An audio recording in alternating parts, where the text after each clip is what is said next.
Good morning. I'm back, obviously. Had some things going on in my personal life that I wanted to adjust to for a bit before I came back and did a video with you guys. So here I am. I'm going to talk about a couple news articles. I'm using the Ground News app as usual. I'm going to kind of gloss over some of them. I'll read from some of them.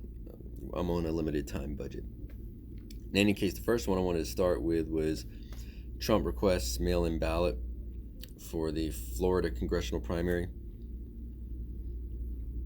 I don't really have to go too far into this one for you guys to know where I'm going to go. Do as I say, not as I do.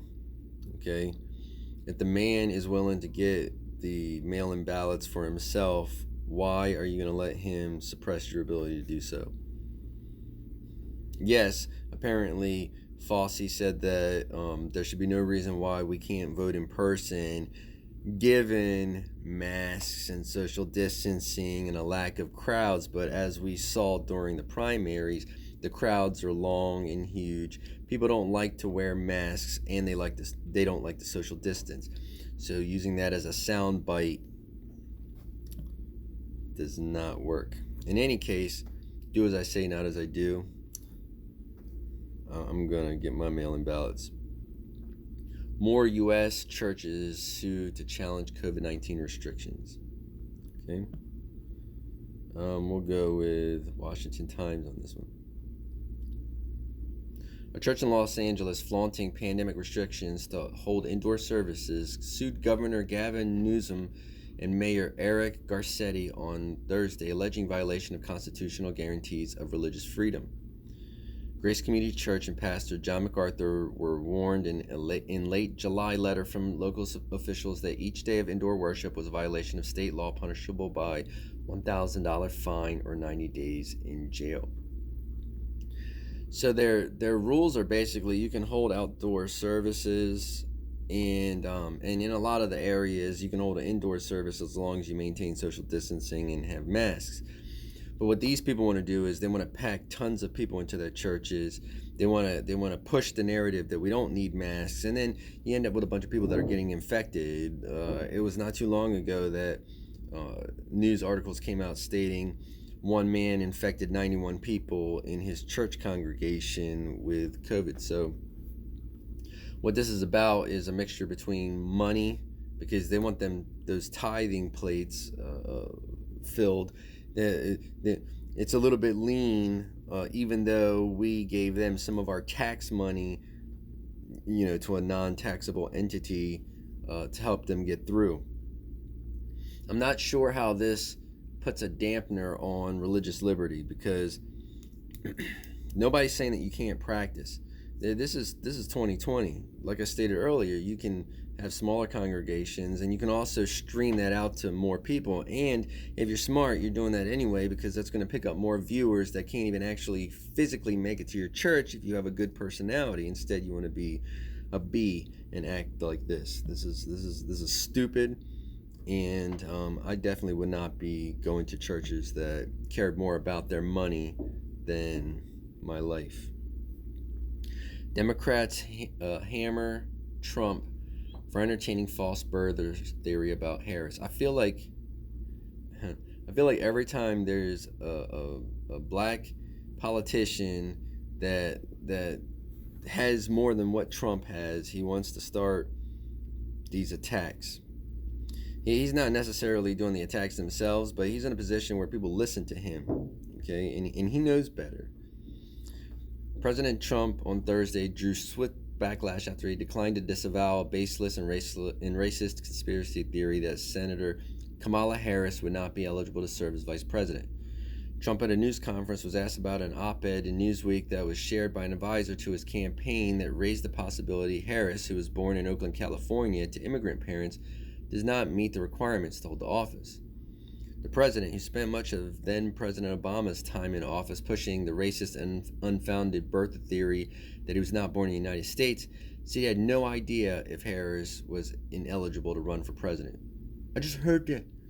I heard it today, that she doesn't meet the requirements, and by the way, the lawyer that wrote the piece is a very highly qualified, talented lawyer.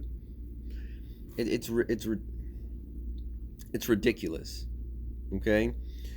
No comment.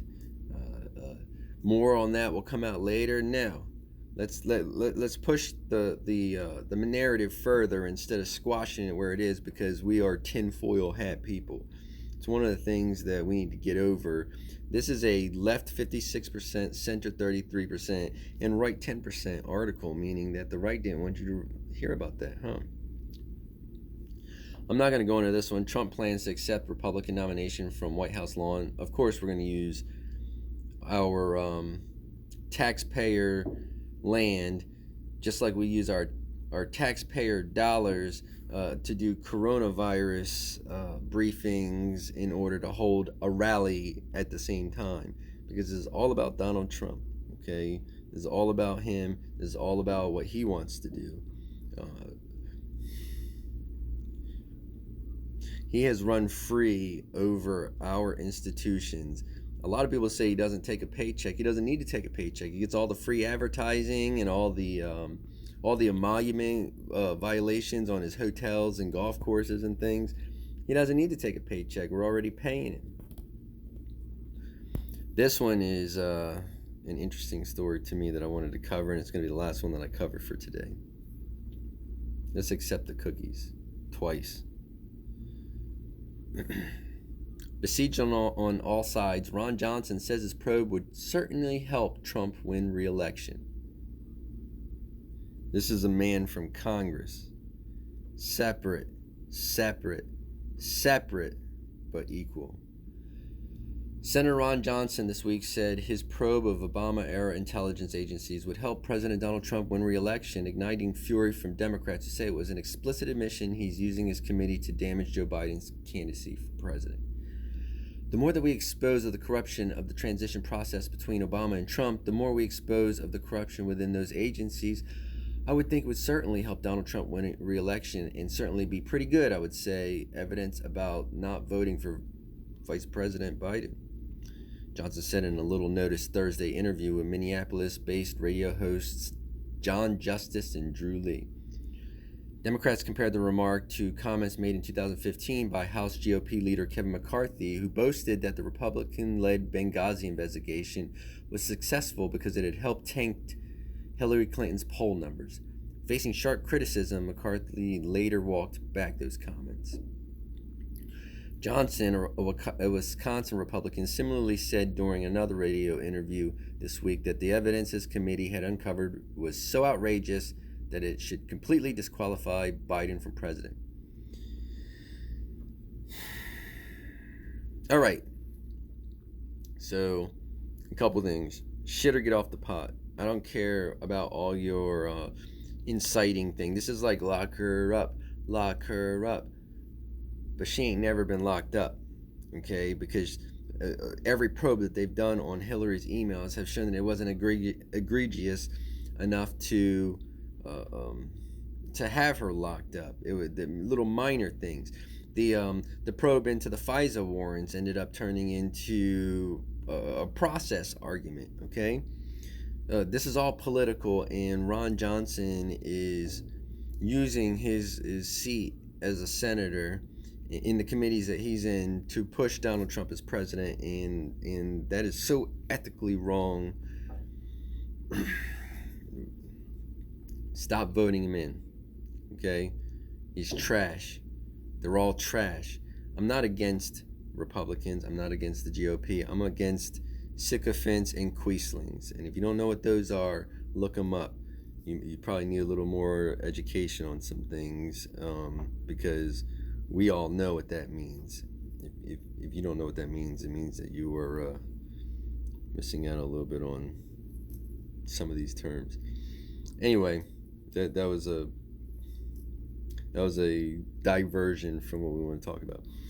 I'm at WIKWEKO on Twitter. I'm IndigPatriot.com. Hopefully I'll get back into the swing of things. Hopefully you guys like these videos. If not, then I guess let me know. Just I can be gentle. Have a good one.